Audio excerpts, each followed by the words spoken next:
Okay, we're gonna do another quick video. This one we're just gonna create an asset, and uh, and we're gonna really try to keep it nice and short. That way, we get into these kind of individual tasks.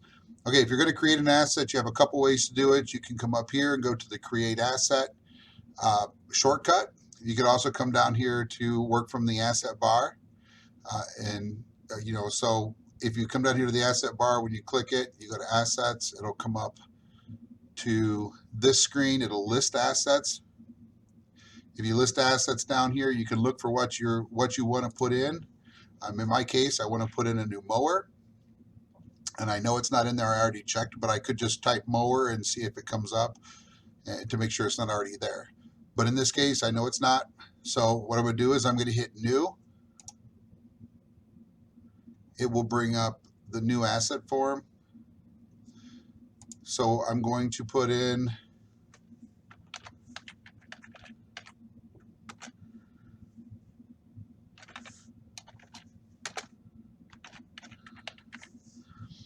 new Ferris 61-inch mower. It should come up on my site.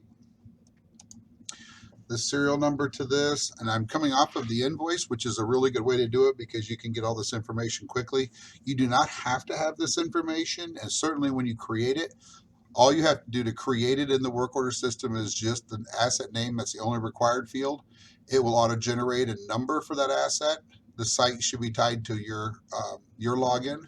So once that site's in with just that information, you can create work orders on it. The more information you enter, the better. Most people enter more over time. But I'm coming right off of an original invoice, so I have some of this information right here available to me. So I'll put in as much as I can to start with. And it's popping up because I had entered this before and then I cleared it back out again.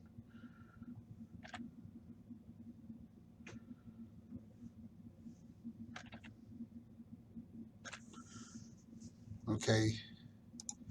And again, entering as much of this information as I can reasonably.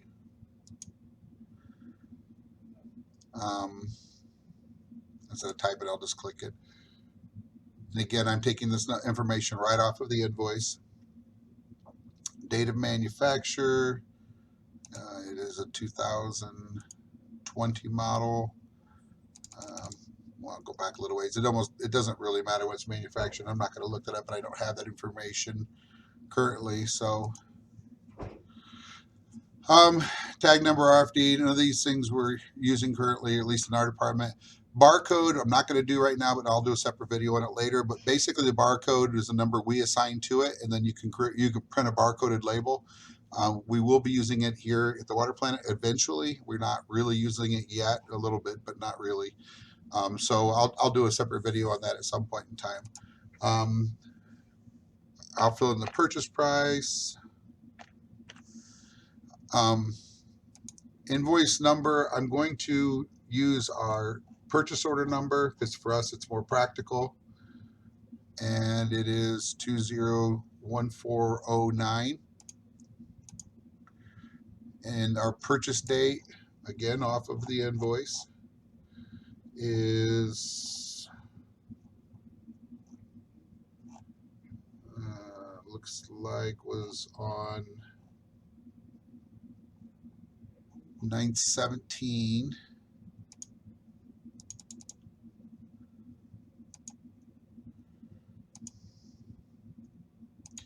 The rest of it I'm not going to worry about. Expected life.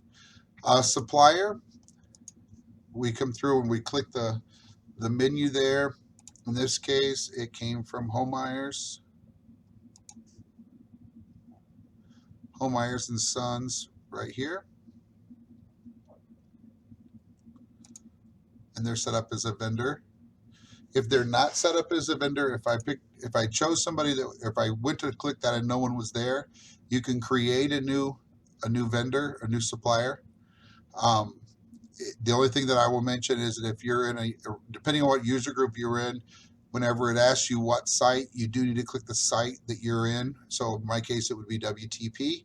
It allows me to create that vendor in that list. It's just if you don't do that, if you don't assign it to your site, then it won't allow you to do it. So, and in this case, it's the same thing here. The manufacturer is Ferris, and it doesn't, that's not the correct one. So I can create a new one. I have to pick WTP, like I mentioned before, WTP. And at this point in time, doesn't need to be anything more than that. And I will save. Now it'll come up there. Later, I can fill a lot more information in on that, and that's not a problem. But this way, it ends up in there to start with. Location. When it comes to portable equipment like this, we're always going to put it where it's located, or where it's normally parked or stored.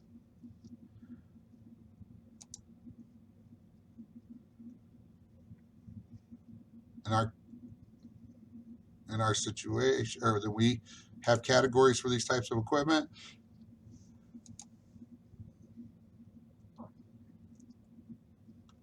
Now, in the case of this one doesn't really have an apparent or an associated asset, but I do want to mention what that's for. A parent asset is typically like if you have a system where like that something is controlled by another thing. For us, it's like if you have a chemical feed pump, that's an asset. But the chemical feed pump has a parent asset, which is actually a chemical feed system, which is that pump is a part of. It's like a smaller part. There's a larger asset, which is the parent asset. Then there's this asset. And that's what parent asset is. Now, you also have associated assets down here. And what associated assets are, that same chemical feed system might have 3 pumps that are the same kind of pumps. So because they share parts and they share maybe locations, things like that, typically you'd want to associate those assets with each other, which means they're just linked together as similar equipment. So, or as part of the same system. So I would typically associate maybe pump 1, pump 2, and this is pump 3 that I'm creating. So associated assets are like, sisters, where the parent asset is the larger system. Now, in this case, that doesn't apply, but I did want to mention that. You also have criticality, and in some cases, for us, it's going to be, that's actually important with asset management, because in some cases, you're looking for a replacement and on criticality, and that's part of the replacement calculations. But in this case, beginning equipment, this is not so much, but if it was a chlorine pump or something like that, a chlorine pump would be most critical, things like that. It depends on how your situation or how this equipment rates. And in some cases, this is subjective, and in most of you probably won't even use it or won't even matter, but for us, it does. Out of service typically means that's whenever you're removing it from service, there's room for that. There's a date placed in service, which is, in our case, is right after we bought it. I think we got it on the 9th. We'll say we placed it in service on the 11th. Description.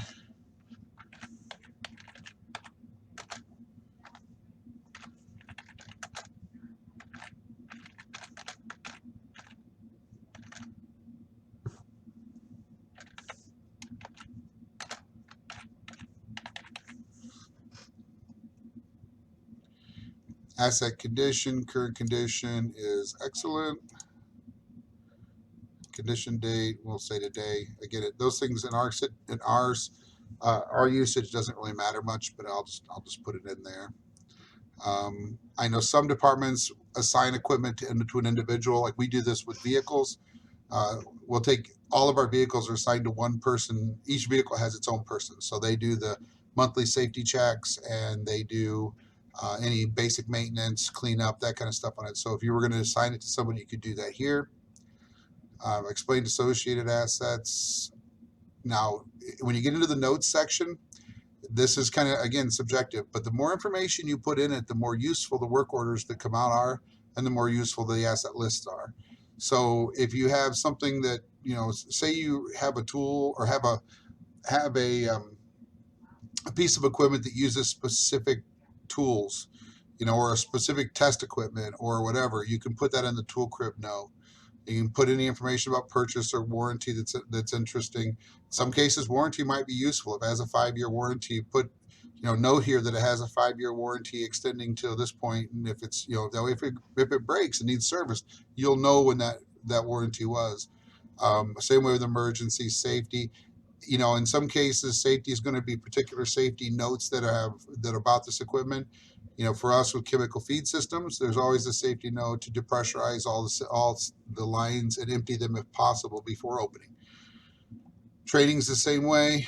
Shutdown procedures, obviously, if that piece of equipment requires something specific. And then I want to mention lockout tagout procedure. OSHA requires lockout tagout procedures to be written for each piece of equipment. So if you have a piece of equipment that falls under the lockout tagout rules, you really should put this into the assets and explain how, whether it's a local disconnect using a lock, follow the lockout tagout procedure using a local disconnect, or whatever it was required for that. So in this case, you would add that here onto that. Photos and documents, you can attach anything you want to, and I am going to attach, in this case, the invoice for this. And you may not be able to see all of what I'm doing here, just because let me see if it's already in the cloud.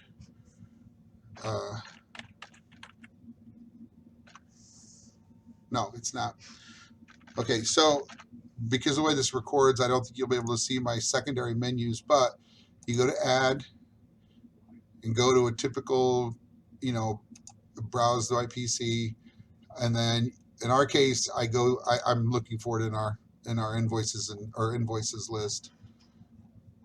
Once I find it, you find the invoice.